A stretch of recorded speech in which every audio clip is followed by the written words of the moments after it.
knows me knows I love my boxing. All right. I'm a fan of the sport. Anytime I get an opportunity to promote the sport, I'm going to take advantage of it.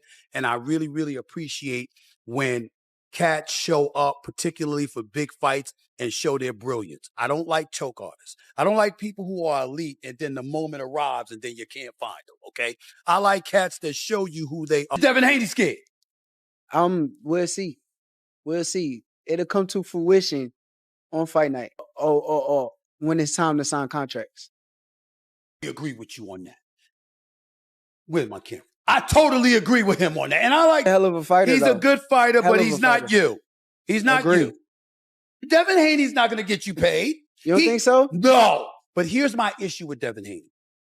Devin Haney, I think, made a huge mistake allowing Ryan Garcia to come into the ring at the weight he wanted. Remember when he bet $500,000 for every pound that Ryan Garcia was overweight? Why would you do that? I'm told that 2, 3, 4 pounds means a lot in boxing. They do. All right. So why would you let him do? You were the champion. He wanted your belt. What the hell you do that for? You play right into his hands. So when you lose, even though you ultimately sued him and we found out stuff about Ryan Garcia or whatever, the fact is Devin Haney and his father made the mistake of going into the ring under those conditions. Stephen A. Smith stirred up major debate across the boxing world after questioning Devin Haney's decision not to pursue a fight with Keyshawn Davis. Speaking with Shakur Stevenson, Smith argued that elite fighters should be willing to face the toughest available competition. He suggested that passing on a matchup like this could shape how fans remember Haney's career and ultimately influence his long-term legacy. Hashtag interview. Is the fight with you and Devin still a possibility? It's up to Devin. Devin running. His father told me to stand on my word, and I ain't getting no response after that. They not standing on their word. But they calling out everybody else but me. I understand, but they got to stand on their word, just like you told me. Keyshawn Davis believes Devin Haney has avoided a potential showdown by focusing on other big-name opponents while leaving him out of the conversation. Davis says he is fully prepared for the challenge and feels he has earned the opportunity to prove himself. In his view, Haney's hesitation comes from wanting to protect his unbeaten record rather than facing one of the division's most dangerous contenders. You're scared of me because fighters aren't really scared of fighters, but you're ducking me? Like, what is it about? You don't think fighters are scared of fighters? In that DM build. Yes. There's some fighters scared of fighters. Yes. If he say he's willing to do that. I think we can give them. Yeah, you let us handle that. Yeah. So I would be very surprised if y'all do that. Say it again. I said we're gonna try and lock this date in. Murder gonna talk to you after this, but I'm gonna call Bill tomorrow, and we're gonna see whether I don't know if he's still on the West Coast or not, but hopefully it can be face to face. But if not, we'll definitely get him on Zoom. But I think he'll show up. And this way, it don't have to be no back and forth. He said, she said, we'll both have y'all on the show, and then we can know, he could tell us what was in the... Since capturing an Olympic silver medal and turning professional, Keyshawn Davis has climbed through the boxing ranks at an impressive speed. Along the way, he has built a reputation as a fearless and outspoken fighter who is never afraid to call out elite competition. Rather than taking an easier route, Davis has consistently made it clear that he wants to test himself against the very best as early as possible. Keyshawn Davis goes out and dominates Ortiz, beats him pillar to post, and knocks him out in the 12th round. 11th round body shot put him down. 12th round body shot took him out. I was really impressed with Keyshawn that night. How about you? Yeah, no, I was impressed because Ortiz was a handful. And I think that's the best I've seen Ortiz fight. We know that he's a championship spoiler, right? If you're not careful with guys like Ortiz, they can win quiet rounds, and next thing you know, you're in trouble in the later part of the rounds. This fight could have turned out that way, but Keyshawn never allowed Ortiz to play the spoiler, and he closed the show. If Keyshawn wouldn't have got that knockout in the end, then I probably would have picked apart that performance a little bit and been like, you know what, man, Keyshawn wasn't at his absolute best. He could have done this. He put it in another gear. It was a big moment, a big stage, but he closed the show, and he never let the spoiler play. Keyshawn Davis has repeatedly named Devin Haney as one of the opponents he wants most. He has even stated that he is willing to move up in weight and patiently wait if that's what it takes to make the fight happen. Instead of waiting for opportunities to come to him, Davis remains focused on chasing the biggest challenges available and proving he belongs among boxing's top stars. I'm going to go to 147, and I'm going to become a 147 champion. Okay. And then I'm going to defend it against somebody at 147. Devin Haney? Who at 147? Is it Devin Haney? Yeah. Because that's a pound for pound brother right now. And we asked you, who's a fight that's going to put you on that pound for pound list? Devin Haney's at 147, right? And he got a belt. Now he is, yeah. And you say you want 147? I mean, what we doing? What we talking about? Names. We talking about January 31st. I'm gonna look great, God willing, and in the future, we going big. Throughout his career, Keyshawn Davis has shown that he is willing to face anyone standing in his way. His goal has always been to compete against the biggest names in the sport and establish himself among boxing's elite. As his profile continues to grow, Davis remains confident that taking on the toughest opponents is the fastest path toward proving he belongs at the highest level. Set your targets publicly on Devin Haney. #1 welterweight by ring, most estimations right now, champion.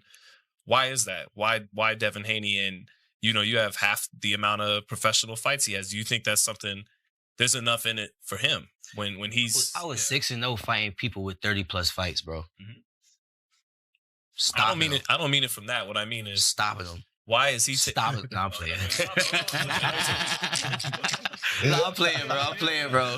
Nah, why Devin Haney, bro? Honestly, because he's a star. He's a superstar. You asking that question. I felt like that's what it was. But go ahead. Yeah, like at the end of the day, I'm ready to fight anybody. So I'm going for the stars. And I know Devin Haney is the same fighter from when he was at 35. He's the same fighter when he was at 40. Now he's at 40. So he ain't nothing changed for his weight. You know what I'm saying? I will knock Devin Haney out.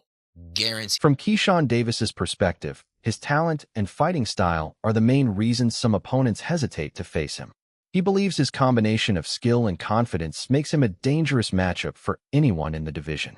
Many rising contenders share that opinion, arguing that established champions often prefer fights that offer bigger paydays with less risk. Haney, however, appears focused on following the career path he believes is best for his long-term success. Me and Devin Haney will be it'll be an easy fight for me, bro. Like super easy, bro. Like, and I know I would stop Devin Haney. I've been saying this, bro, before the Ryan fight, bro. He just don't got nothing for me. He got nothing for me. Like, you don't got no power. You got nothing for me to worry about. Like, what are you gonna do to stop me? Got you. And what I got coming with, you know what I'm saying? I feel like he don't got nothing to even stop me. His defense is not that good. I feel like I got better defense than him. I know he fought better opponents than me, so you know what I'm saying? So I gave him the benefit of the doubt. Yeah, for sure. But I just feel like I got better defense than him. His resume tough. Nah, it is. His resume tough. But you gotta realize he fought a lot of guys that was smaller than him too, bro. A lot of these guys were smaller than him, and he was saying it in the weigh-ins. You're too small. You know what I mean? So he knew what he was doing, bro. You know what I mean? So everybody got that. Despite speculation on social media, the WBO has never warned Keyshawn Davis to stop calling out Devin Haney or threatened him with any disciplinary action.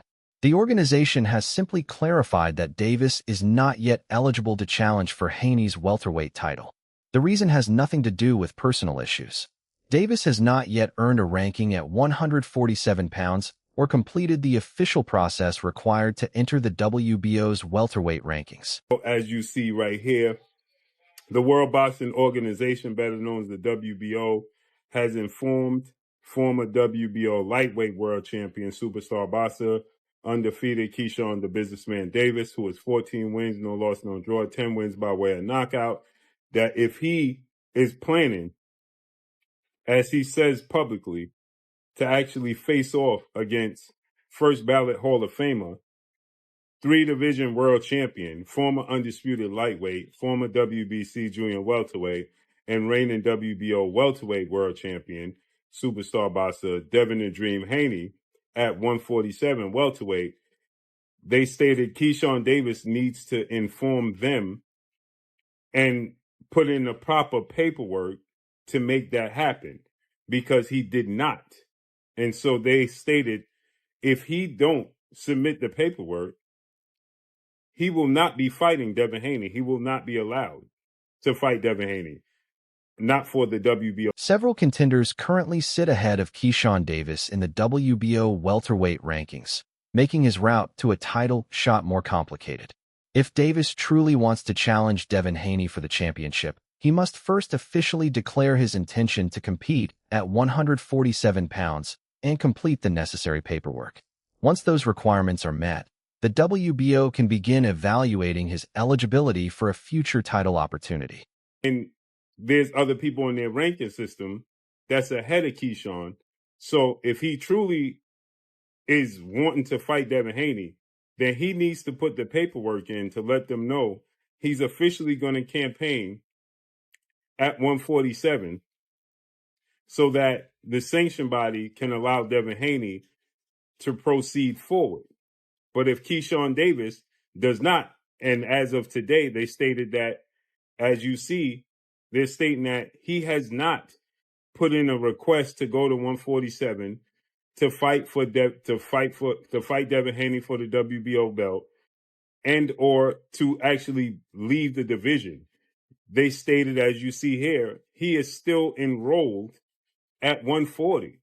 And it looks like to them, he's planning another fight at 140. Now, we know all the antics, the promotion that Keyshawn Davis is putting forth as he is, promoting a showdown with Devin Haney. And no need to go into all of that. You guys know what's being done and what's... Devin Haney has acknowledged that a future fight with Gervonta Davis is possible, but making a blockbuster matchup happen involves far more than mutual interest. Factors such as fight schedules, weight class, promotional agreements, television rights, and purse negotiations must all be finalized before a deal can be reached.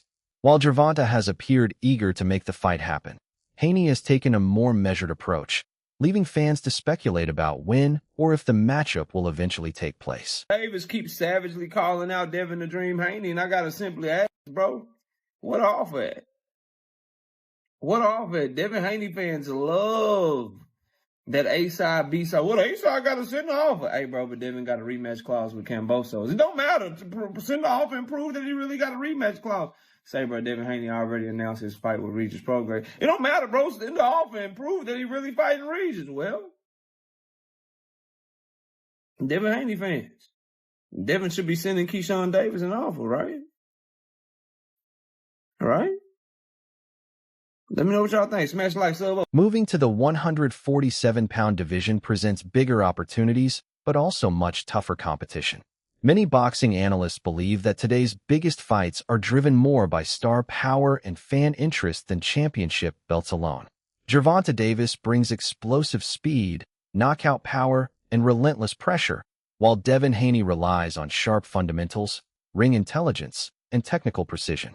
Their contrasting styles would create a fascinating tactical battle and one of the sport's most anticipated matchups if they ever meet inside the ring. The performances that Keyshawn Davis has is really more entertaining than the performance that Shakur Stevenson had.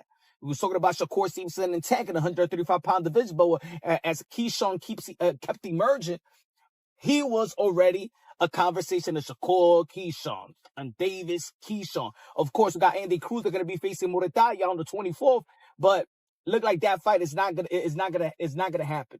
The primary fight for Keyshawn Davis now, in my opinion, is Devin the Dream Haney at 147 because that's his plans. The primary fight for a Devin Haney, in all actuality, should be now a Keyshawn Davis. If Keyshawn Davis is willing to fight you and they call in and Devin Haney and Bill Haney, shout out to Bill Haney, he's done a wonderful job as a manager, is saying that they depot, well, Keyshawn Davis is Craig, and Keyshawn Davis is running towards... Despite all the attention surrounding a potential fight, Keyshawn Davis remains confident in his chances against Devin Haney. Davis believes Haney does not possess the punching power needed to keep him at a distance, and says he would be able to apply constant pressure throughout the contest. In his view, controlling the pace of the fight would allow him to take away Haney's biggest strengths and put himself in position for victory.